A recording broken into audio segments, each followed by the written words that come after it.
guys, welcome to Vicious Cycle, the podcast about periods and the people who get them. I'm Meg T. I'm Kate. And I'm Meg H. Today, it's a heavy episode in more ways than one. We're tackling endometriosis with our first ever guest, Allison Page, who has endometriosis and she has it bad. In this interview, she's talking about her history with endometriosis, how she figured out how to soothe it. She gets really personal, and she's even got a monologue she wrote about what it's like and what it feels like, and where she uses trolls and hatchets to describe it.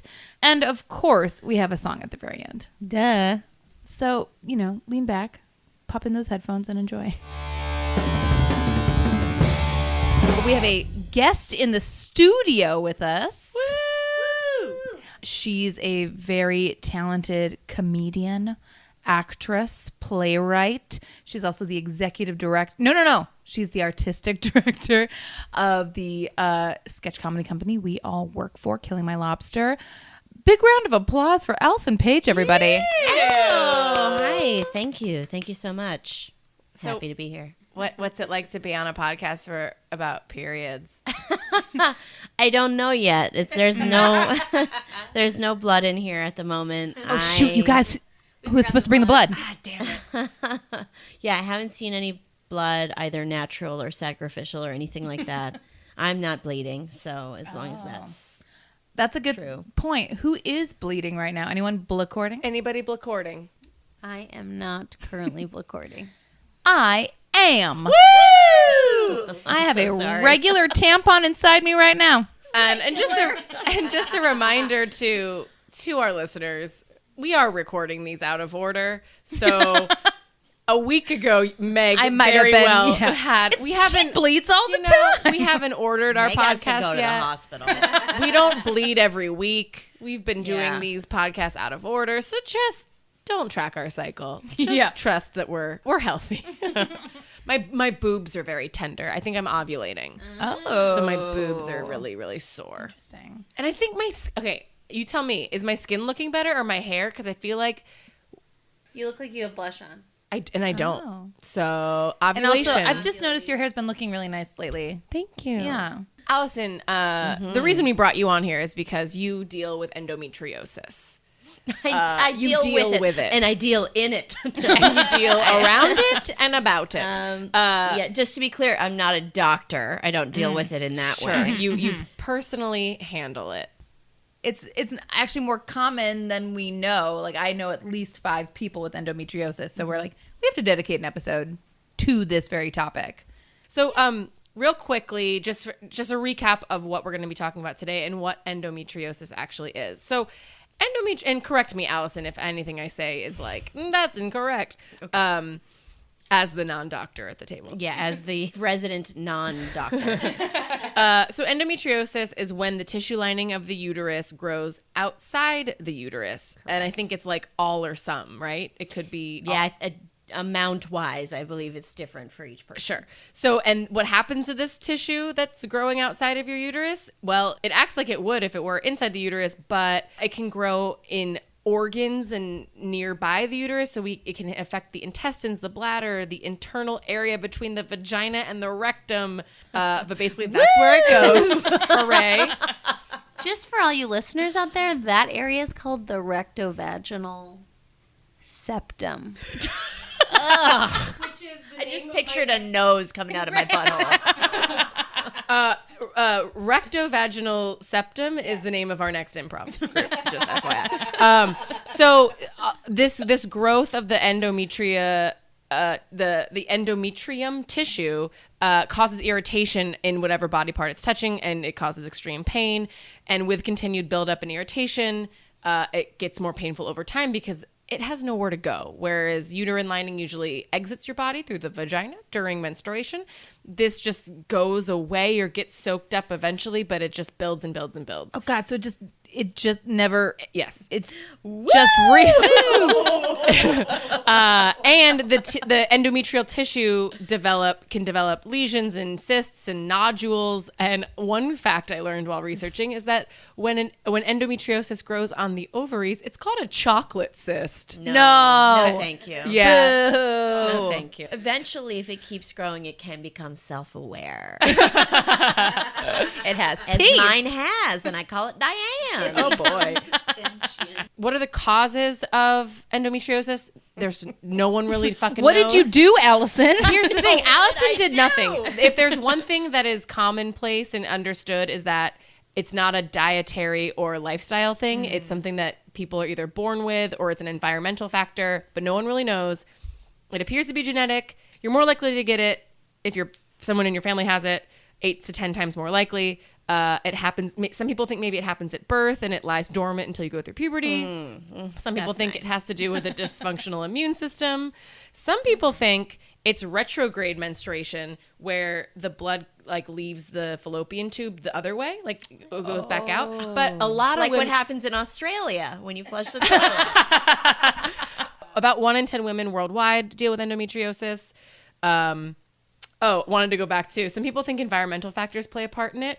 And the Endometriosis Association found research to support the fact that endometriosis could be initiated in monkeys if monkeys are exposed to dioxin. I don't know what dioxin is, but basically they're giving monkeys Vaginal endometriosis. chemtrails. Oh my God. So yeah, Monkey truthers. There's no known cure, which is terrible. And surgery can help. They go in and they take out growths. Birth control helps because it suppresses hormones. And it can lead to infertility. Welcome to our show, Allison.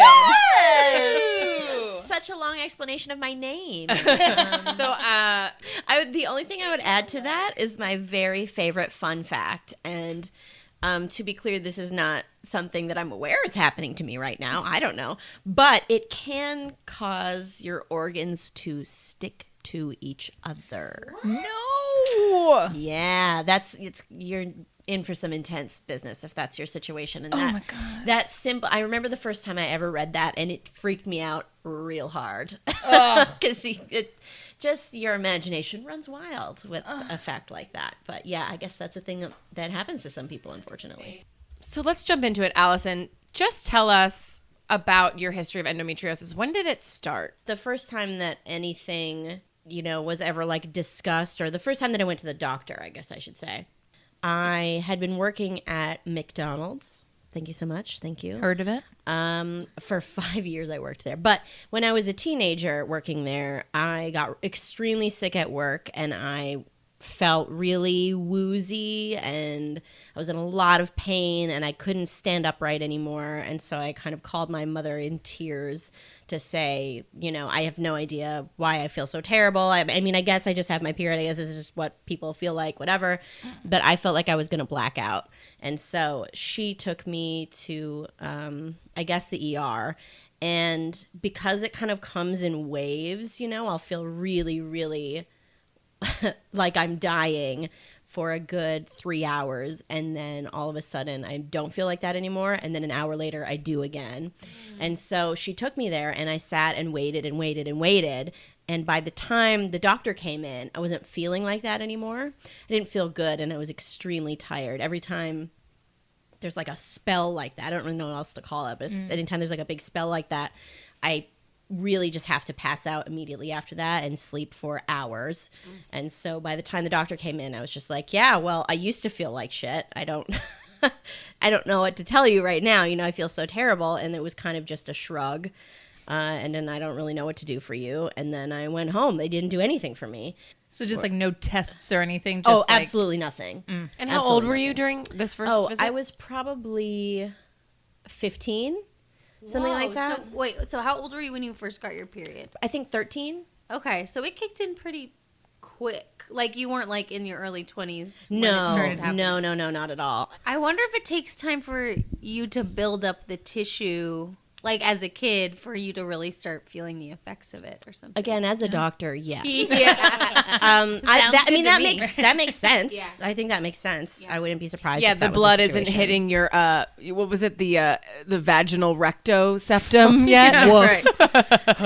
I was really hoping I didn't have one of those. The but I guess I do. rectovaginal septum. the nose So coming out of fucked my up. asshole. Wait, is Yeah. that just your taint? I think so. It sounds Anyway. like it. Oh. So yeah, I kept going in. They didn't do anything, which was making me very angry. It's really hard to know if you're overreacting or like, am I just a huge baby? Is that the situation? And you don't know. Because you tell people you have bad cramps, and everyone's like, "Oh yeah, I everyone's get like, cramps." oh yeah, I know what that is. Yeah, for sure, for sure, for Low sure. threshold for pain. Yeah. Yeah. And I'm like, I don't know if I do have a low threshold for pain. I feel like I don't. So I was just out of commission for several days each month where I couldn't even get out of bed. And so I would routinely black out. I would try to go take a shower, hoping that the heat would somehow kind of, like if you have a muscle pain and you try to put heat on it to try to help that. Yeah. So I'd try to take a really hot shower, and then I would start hyperventilating, and then I would black out, and I would wake up on the floor of my bathroom. Whoa. Yeah, scary because I was taking showers. Like I could feasibly have drowned in the Yeah, shower because I was trying to ease my cramps. So I finally went into the doctor, and the doctor said, "Oh, I think you probably have endometriosis." And I was like, "Never heard of it. Come again?" Like, I don't know what that is, And so she said, "I think you have endometriosis, but I can't know for sure. And the only way to figure that out is if I put a scope in through your belly button." Oh. And I was like, okay, so if you do that, like, then what do we do? She's like, nothing. Then we just know you have it. And I was like, okay, so if there's no actual benefit to doing that, then I'm not sure I'm super pumped about it, And so the scope is like when they have like a camera, right? Like a tiny camera. Yeah, I believe so. And so she said, yeah, I agree. I don't really think that you need to do it. You just have it. Like, you should just work under the assumption that you have it. Mm-hmm. And at the time, she gave me some pills as, I think, kind of like as a sample to see if it worked, because a huge underlying theme of everything about endometriosis is that everyone is totally different, and some things work for some people, and those same things will do nothing for someone else. Mm. So she gave me some pills as sort of a trial, and I was hopeful about that because I had never been prescribed anything for it before, and I started taking those pills, and I don't know if this is true or not because it could be a trick of my memory, but what I remember is feeling like, oh, maybe these are working for the first few months, and then being like, no, they're not at all. So I don't know if they were working or if I was just being really hopeful about it, but they weren't. And then those pills were taken off the market because they're giving people heart attacks. No. Oh my God. And then I went, yeah, okay, I don't know if doctors are like so good for this right now, or at least they haven't helped me in any way. I've gone in, by that point, I had probably been in 5 times, and nothing good had ever come of it. So I think at that point, and I don't want to make a sweeping generalization, but I think women in general end up doing this type of thing where they just go like, well, I'm going to try a bunch of things that people do or suggest, and like, we'll just see if I can find something that works for me that I can just do in my life. Mm-hmm. So, I had like ways that I would sit, or like I would lie on the floor, and put my feet in the air and rock back and forth for a really long time. And I would take just like Midol, just extra strength Midol, days before my period ever would start. So like 4 days before I would start taking it. And if I didn't do that, I would get so ragingly ill.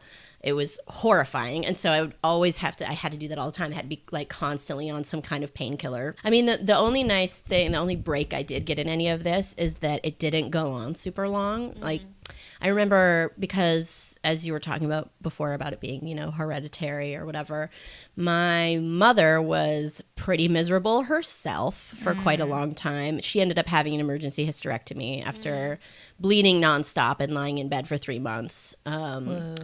I remember distinctly that experience because my mother was in bed forever and ever, and she was so sick. Then she went in, had an emergency hysterectomy, and then my dad turned to me and said, "You're doomed." Right to my face. Yeah. Thanks, Dad. Yeah, right to my face. And I remember even then it makes me feel kind of emotional right now thinking about that, because I was just like, what? Right. Like, what have I done, or what am I supposed to do? I have no idea, Yeah. So describe the pain. What does that pain feel like? So it's, I can read you something that I wrote as a description of it. So I started writing, as Meg said earlier, I am an occasional playwright. And I started writing this long monologue because I like writing monologues. So maybe I'll just like read the beginning of that. Please. Sounds great. I won't get too Does it have a title? Oh, the title is Tiny Trolls with Hatchets Live in My Dusty Uterus. I can't believe you almost skipped over the title. Oh, yeah, I was not going to read the title. Okay. So picture this, if you will, while you can. Tiny evil trolls with little weaselly faces and creased foreheads and bushy beards and bushy eyebrows and black boots with big buckles, but big relative to the size of the tiny trolls. So compared to me, I mean tiny buckles compared to me. But on the trolls, they're quite big. Anyway, imagine those guys, but like inside my useless waste of a dusty, gooped up uterus. Okay, maybe they're not evil. Maybe they're just doing their jobs, right? And their jobs, once I got around to 14, their jobs were to infiltrate the linings of the guts we don't really like to talk about and use their hatchets and pickaxes, and for the ones who are a little more tech savvy, those tiny blow torches chefs use to get the brulee on the creme brulee. And they just attack the shit out of everything they can find. Yeah. Wow.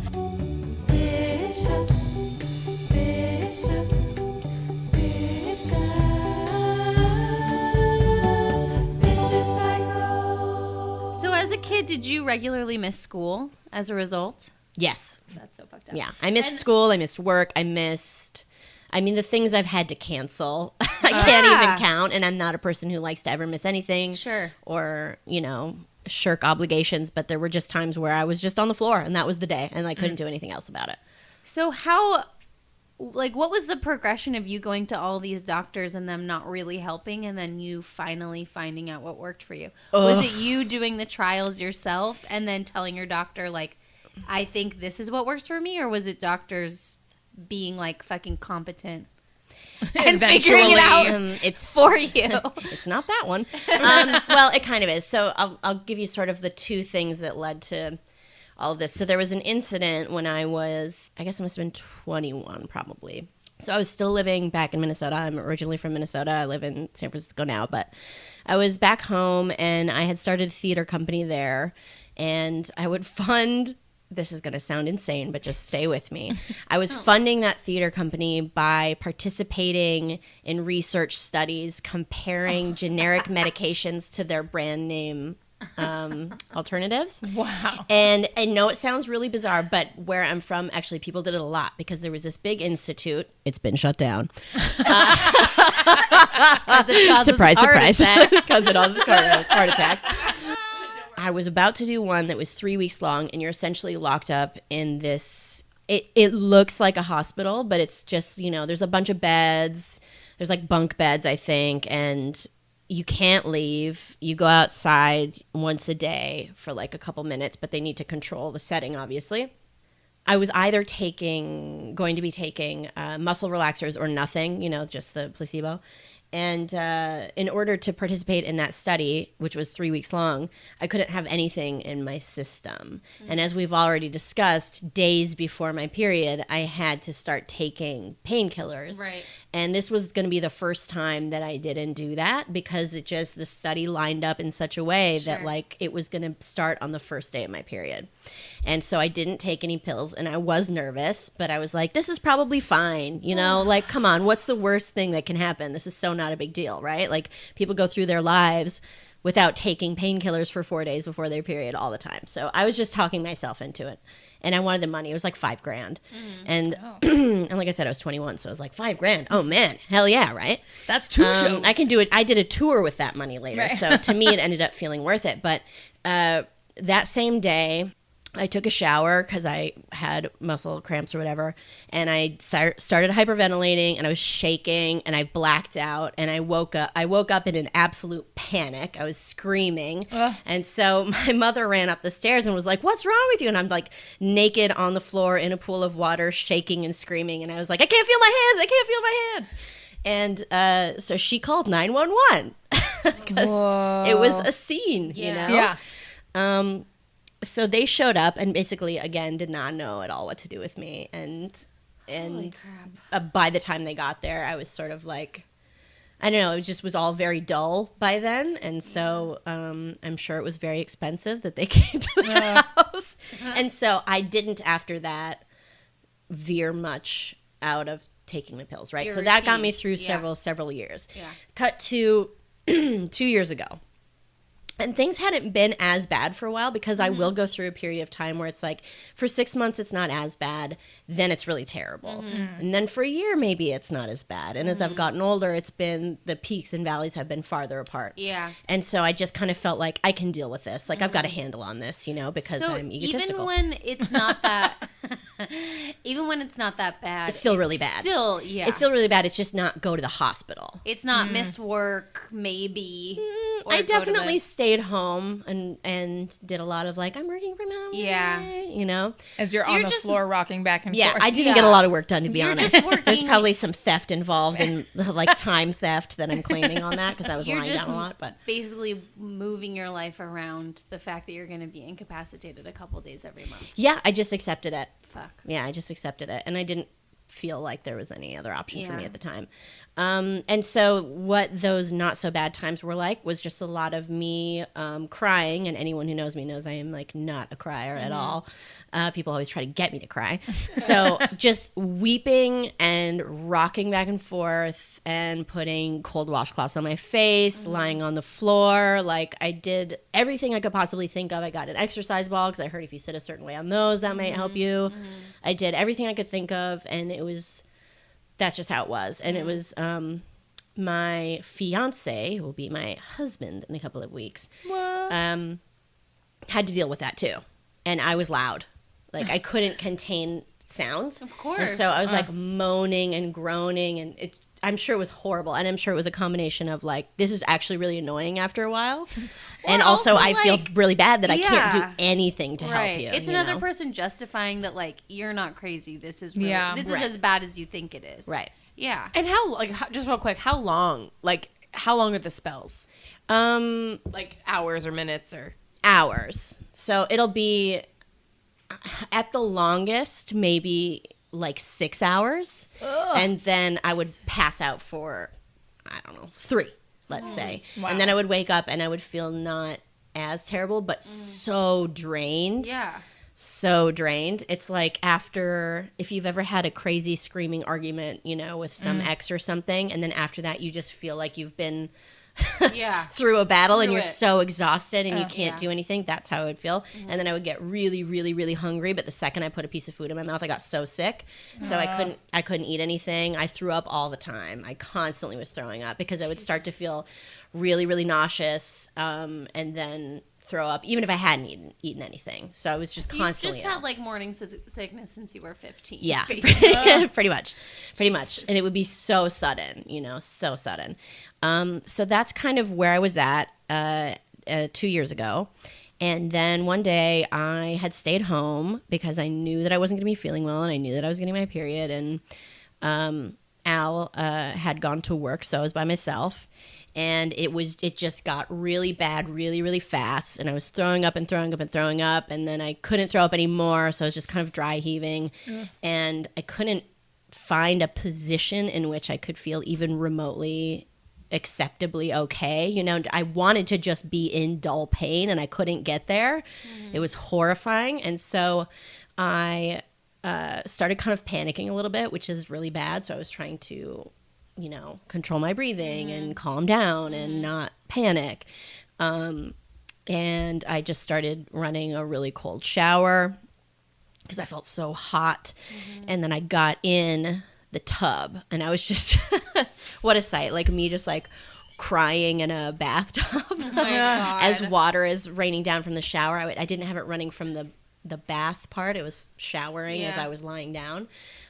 Because I was worried that it would fill up and I would drown because I would pass out. Yeah. So it was raining on me and I really started panicking because I actually had the conscious thought, like, I feel like I'm going to die. Shit.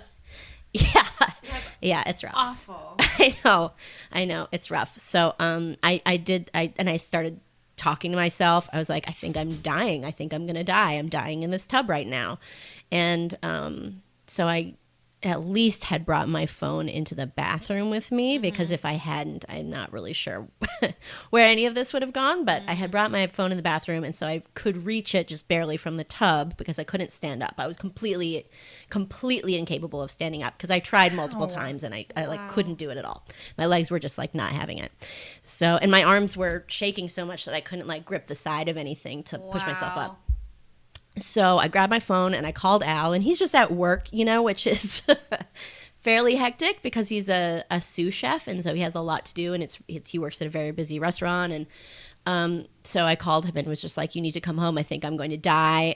Oh, God. Which I realize sounds so insane, but I'm sure it felt like that. Yeah. No, I really did feel like I was going to die. I was like, I'm either gonna drown, or it feels like an organ inside of me is tearing in half. And in my mind, I could just picture it like tearing open and filling my body with horrible toxic sludge, you know? Like all the worst things that can happen. Yeah, I felt like my guts were exploding. And so he was really panicked by my tone because I was freaking out. So he came home. He had to pick me up out of the tub. And then I just put like a towel over my face and I fell asleep. And then the next day I got up and was like, I really need to go to the doctor. Yeah, it's awful. Yeah, so that's sort of the inciting incident of me going on birth control. Wow. So talk about that. What birth control and how has it helped? Yeah, I'm on microgestin, which are just Me pills. too. Yeah. Pill sisters. Hi. Yeah, I had never been on birth control before. I had actually never even really been to the gynecologist before 2 years Dang, ago. girl. Yeah, I know.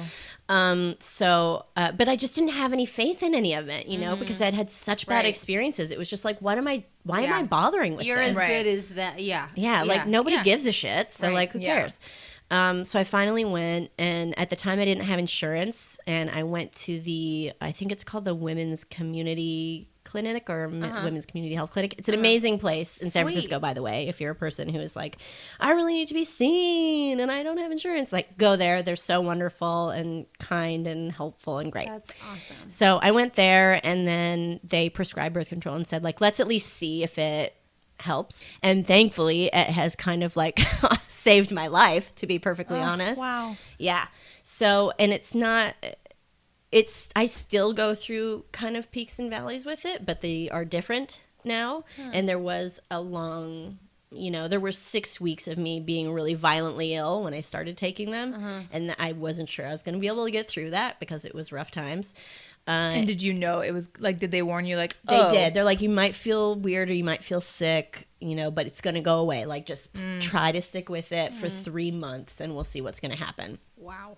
So after 6 weeks, I started to feel, better, which is good because that was rough and my mood swings were all over the place and I was really emotionally volatile and I had no control over anything. So for 6 weeks, I was a monster and it was really hard. But after that 6 weeks was over, then I started to feel better and it has had a huge impact on my life. Right now, because my wedding is in a couple of weeks, I'm actually, I think referring to this as continuous birth control is accurate because I'm just taking pills back to back without a break. So I'm not getting my period at all right now and I haven't in 2 months so that I can get through the wedding without being sick because I was terrified that I would be ill at my own wedding because I still do. When I get my period now, I still do feel sick. Yeah. It's just not apocalyptic now. We've learned from this very podcast that we are doing that you don't need to actually bleed on birth control. It's a sham that men have invented that like the placebo week is bullshit and we don't actually need to bleed. So you could just keep taking all the regular pills. Yeah, so I was very suspicious of that because I again have been adhering so strictly to the rules of birth control, which like I said, it kind of saved my life, but in some ways you could say that it's also ruling my life because I must do what I need to do, right? And so when the doctor told me the last time I went in, like, you can just move on to the next pack. Like, you don't have to take that. You don't. It's true. The stupid little brown pills at the end. You can just like move on. And she said, you can do that for 3 months. You should. They probably know better than especially me. If it's like again, we're all endometriosis. doctors. Sure, I've dubbed all of you doctors. We're all doctors. So when I get my period now, it's not fun. I don't enjoy it. Yeah. But it's nothing compared to what it was, and I can still, for the most part, live and go to work and That's stuff like that. awesome. I'm able to work, and the real difference between my period now and my period before. First of all, it lasts longer, which is annoying, but it's not so bad. Yeah. So it's kind of an interesting trade I've given on that, because it used to be the worst thing in the entire world for 3 days. And now it's like, I would hope probably closer to normal, and it might be more like 6 days, but it's not anywhere near what it was. And so I'm fine with that trade-off for the most part. So what I think is happening with what I understand from the doctoring that I've done Yes, is as a that doctor. because hormonal birth control turns off, like doesn't let you ovulate, doesn't give you an egg, you're not getting hormones that would build the tissue lining. So yeah, that's the science. Thank you, Is what Dr. I Allison. understand. Thank you, science doctor. I am a doctor of science. Mr. Oh, Doctor. doctor of science. So have you met other people with this? I have met a few. Strangely, not too many, but my suspicion is that more people have it than they realize. And certainly that used to be true. It's not like anyone ever told my mother that I'm aware of that she had endometriosis, but like, yeah, for sure. Yeah. She did. Yeah. Did But- she get a hysterectomy because of the pain? Yeah.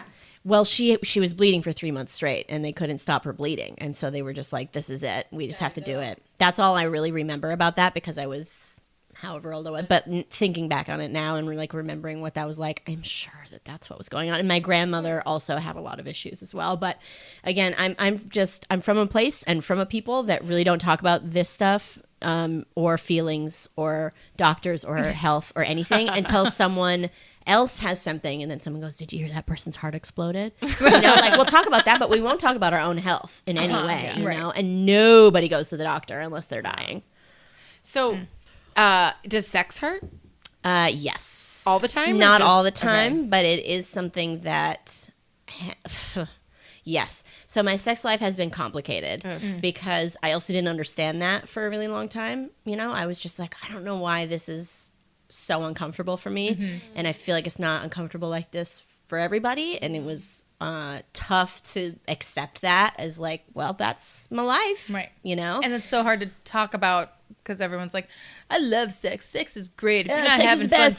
fun Sex. then And you're like, wrong. it's really not like that for me. And it's, then I worry for the other person as well, because I don't want them to feel like they're hurting me, Yeah. which has been an issue of them just going like, oh my God, like, Yeah, so then you're both I'm so hyper sorry. aware of Yes. like, Right. be fucking careful. Yeah. You don't pierce my goddamn body. and that's not something you see in a rom-com where two people are having sex and then one goes, I'm really scared that you're like about to hurt my body.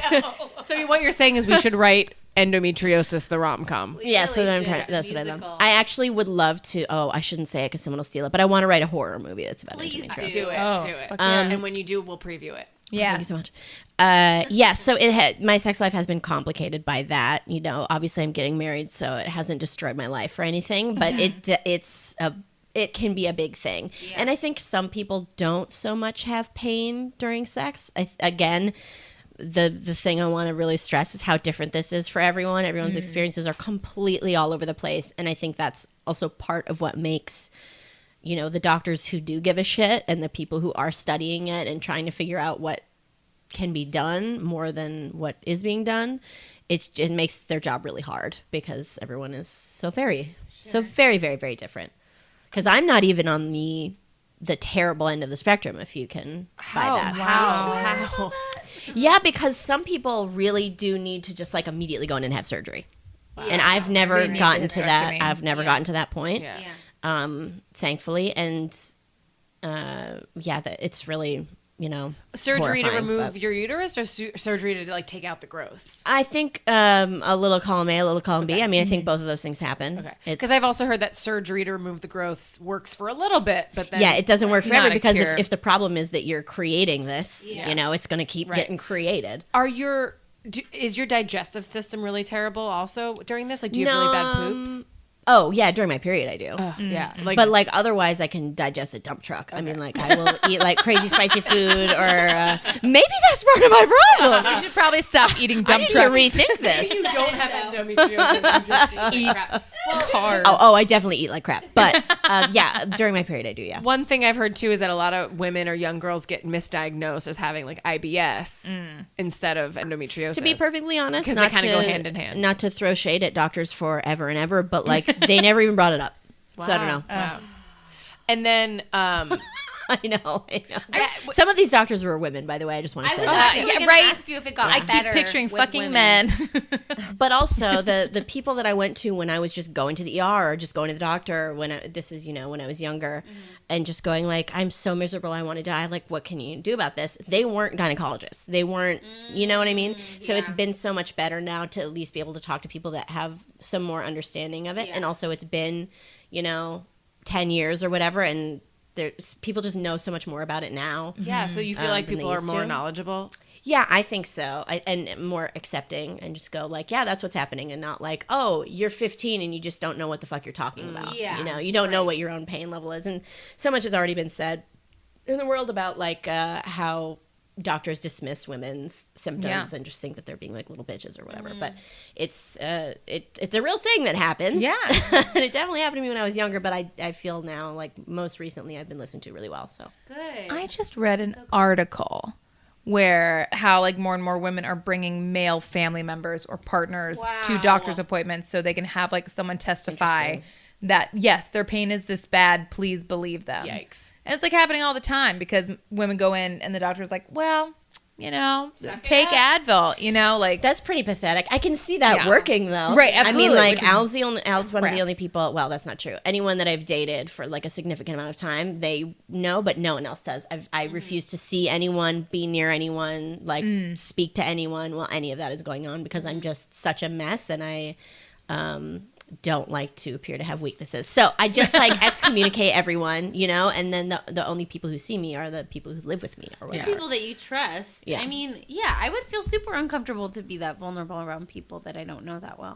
Yeah. It's not cute and it's Right. not fun. and you it's have also to- not anything that they can even help me with. So Yeah. it's like Right. just watching someone be helpless and in pain is Yeah. sucks. You need to know they're going to be there the next day, Right. after it's all over. Right. So I found a great website because I saw a commercial for endometriosis. really. Oh, they're selling endometriosis? Yeah. I'll buy So- 5. And that is a commercial for speakendo.com, which is a really fantastic resource. So like if you're a listener and if anything that Allison has said has slightly rung true, probably check out that website. You guys, we're It going to doesn't take have it. to be that bad. We're going to take it one step further because I just came up with a new segment. Oh. It's called Do Ya or Don't Ya? We are going to take the endometriosis symptom quiz. Oh. I have a feeling that Allison will pass with flying colors. I might not have all of them though. I don't know, think but- I do. I don't yeah, think I do, that's why actually. I'm interested to see what is a yes for you and what is a no. Okay. Question number 1. Everyone can play at home. Can't wait. I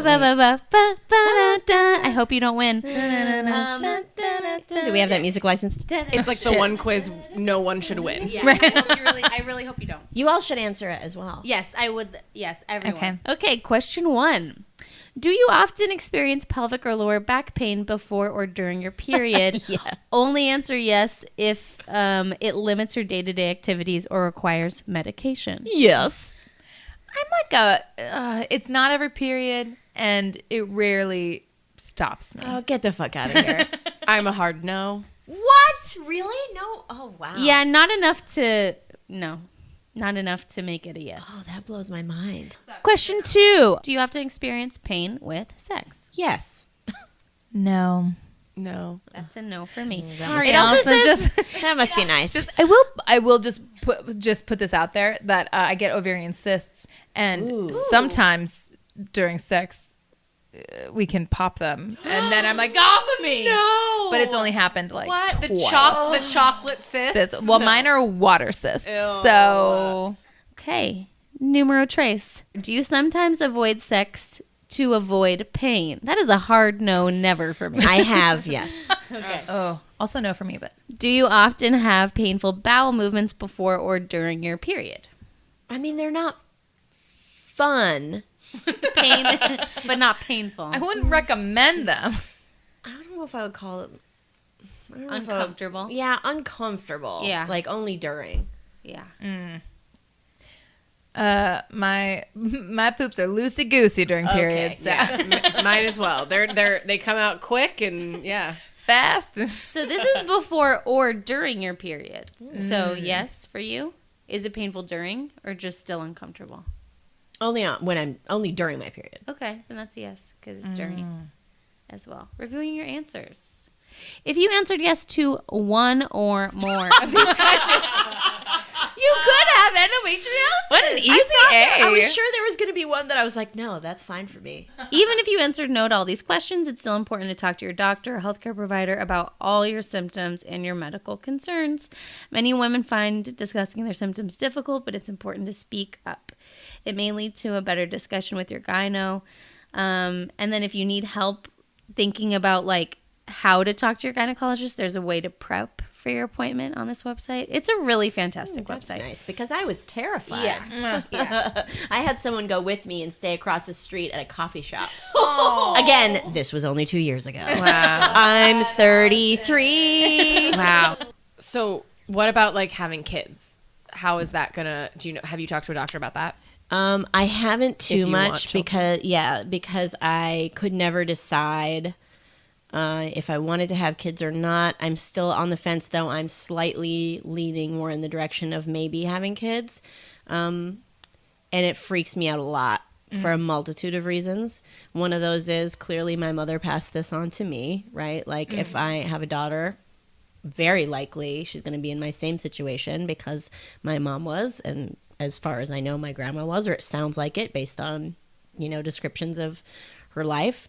And I really don't like that idea, I really don't like thinking about putting somebody else through that.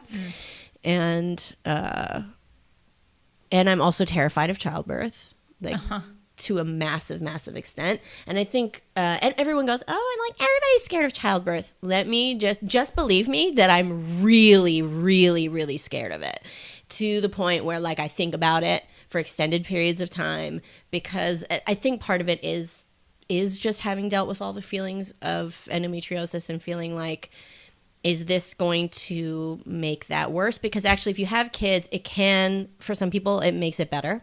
For some people, it makes it worse. It's just like I said, everything is both, right? Everything is both. And also, it's possible that I can't have kids. Some people with endometriosis are infertile, and that's like a big part of it. It's a huge cause of infertility, and I have partially just not wanted to know if I can have kids or not.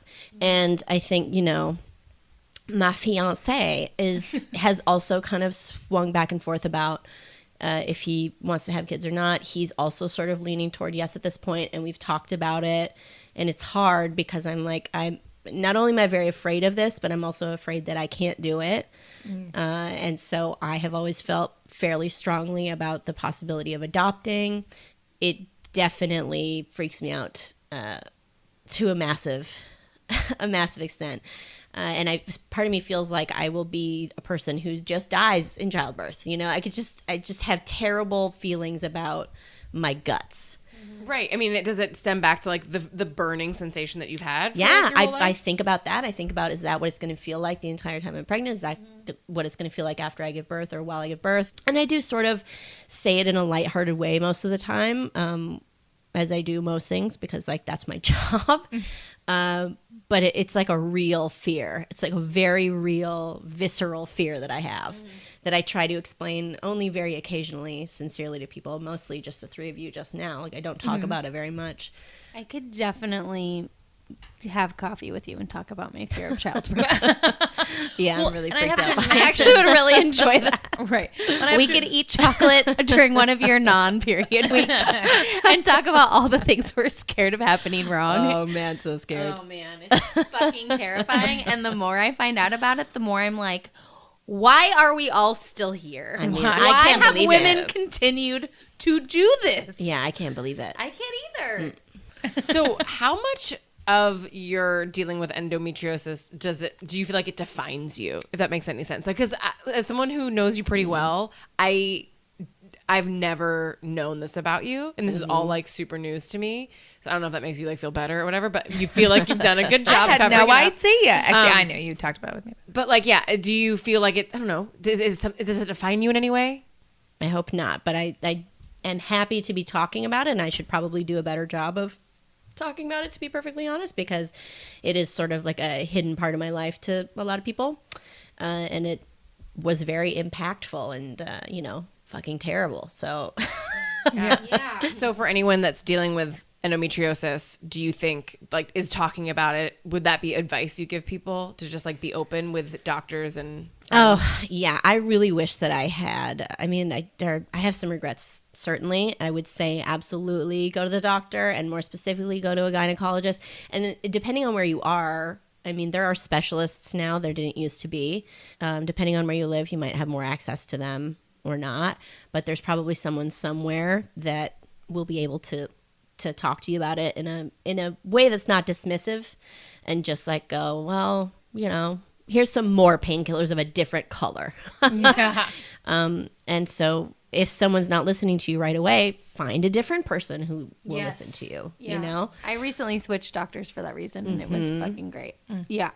I didn't understand what was normal or not normal, but if you're in that kind of pain, that's very much not normal. Yeah. It's not. And you're not a baby. Or even if you are, like, who gives a shit? If Yeah, you feel still, like that, just you're go. in pain. Yeah. Just Yes. go. Agreed. Yeah. Yeah. Whether or not you think you have a high threshold for pain, you shouldn't be in that much pain. Yeah. Yeah. You don't even need to decide if you have a high threshold for pain. No. Who cares? Yes. Yeah. You're in pain. Yes. I mean, I don't know if we'll include this, but I'm just curious, like, how Al has dealt with this, how your fiance, and, like, if you have advice for partners that might be living with someone who has this Right. debilitating issue. I think at first he did maybe fall into and I think this is a really natural thing to do, of just going like, oh, you just have your period. This is what people are like on their periods. But what's really fascinating is the fact that we went around and answered all those questions together, and that you all answered them the way that you did. And I, my whole life, assumed everyone said yes to all of those questions. Right. I really did think that. Yeah. And so that kind of fucking blew my mind. But yeah, I would just say, just like listen and accept it, and don't try to argue against it and go like, oh, it's probably fine though, or oh, that's how everyone feels. Like hearing just like, oh, that everyone's like that, or it's, that it's not helpful, and especially if you don't really know that, like if you're a person who has never had a period before, don't tell someone else that they feel the same way everyone else feels. You have no idea. You can't make a comparison. Yeah. You have not, you just don't have that information. So just accept it and try to help in some way. I'm so glad it's better now. I'm so too. glad you found something that makes it livable. I know, me too. Because otherwise I wouldn't even be here talking about it right now, because it would just be too, like, I would just Too be real. too angry about it. Yeah. Just angry. Right. Well, so we're rageful. We're so glad that you came and talked to us about this. And thanks for being so open about yeah, it. this is huge, and you're our first guest, and we're happy to have heard all this. This is all news to me too. Like you being surprised that people don't get cramps during their period. I'm surprised that people get this bad of cramps and feel this bad, and I'm just like, my heart goes out. Yeah. My heart. My is in heart my grows butt. outside of my organs for you.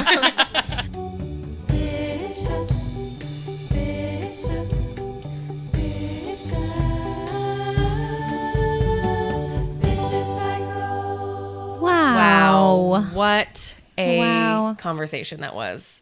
Endometriosis is no joke. It's no joke. I had no idea. Yeah. And she said that she had it easy, because if I it can't wasn't, then even- they would have said like, we need to We remove need to your take it out. Yeah, Right. exactly. It just sucks that she has to, like, how annoying that something so a part of you is destroying you from the inside, and nothing seems to be helping, and no one for so many years didn't help her. Like, Yeah. it's awful. Infuriating. Infuriating? It is infuriating. It can't even talk. Infuriating. We're so shocked. And real quick, as promised, for the last 2 weeks we've been talking about cramps, and we did promise that we would write a song called Righteous Cramps. We did indeed. That's spelled with a K and two Z's. K and two Z's. And we did it. Take it away, us. They hit my ovaries last night at the hour 2 a.m. So I thought to get high on Vicodin.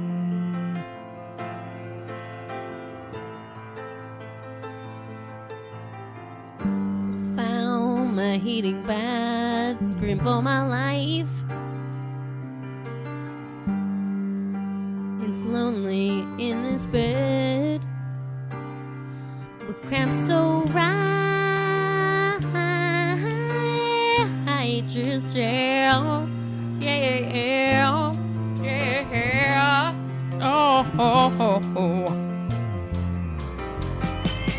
And I think it's gonna be a long, long night with cramps so bad that I just scream and cry. I'm a strong woman, but goddamn this blows. Oh no, no, ow! I got them righteous cramps. Righteous cramps, churning up my insides, damn it all.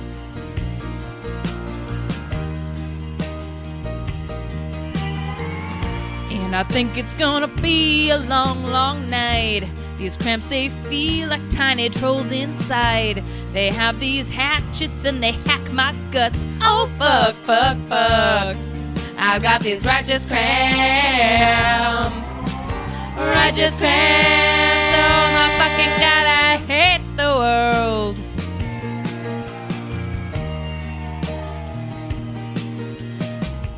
My partner next to me, asleep, goddamn. In fact, he drools and snores. He's super clueless to my pain, fucking man.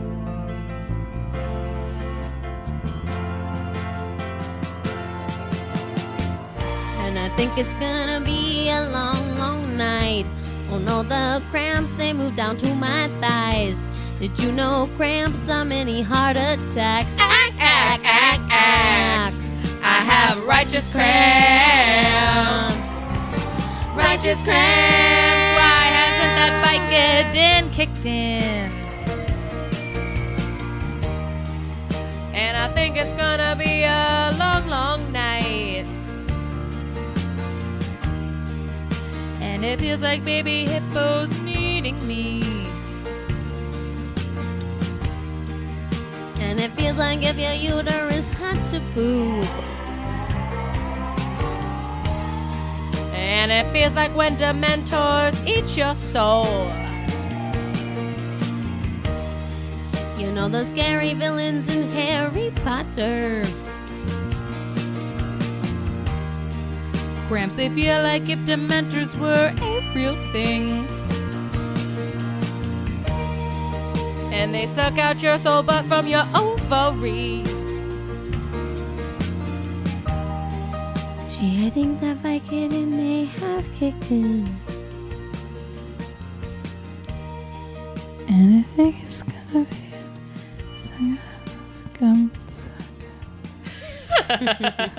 Yay! All right, everybody, that's our show for the week. Thanks for listening. Hope you enjoyed those righteous cramps. Next week, we'll be taking some more phone calls and talking about what we found out when we tracked our cycles. It's going to be très fun. And as always, you can find us on social media, Vicious Cycle Podcast.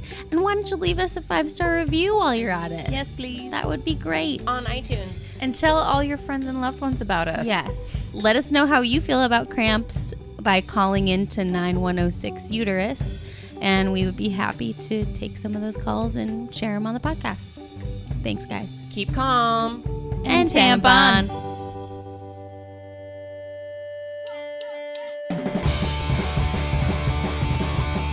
It may be primal, it may be vital, but it makes you homicidal. It's a vicious, it's a vicious, it's a vicious cycle. Our theme song was performed by The Go Ahead. Check out more at thegoaheadmusic.com.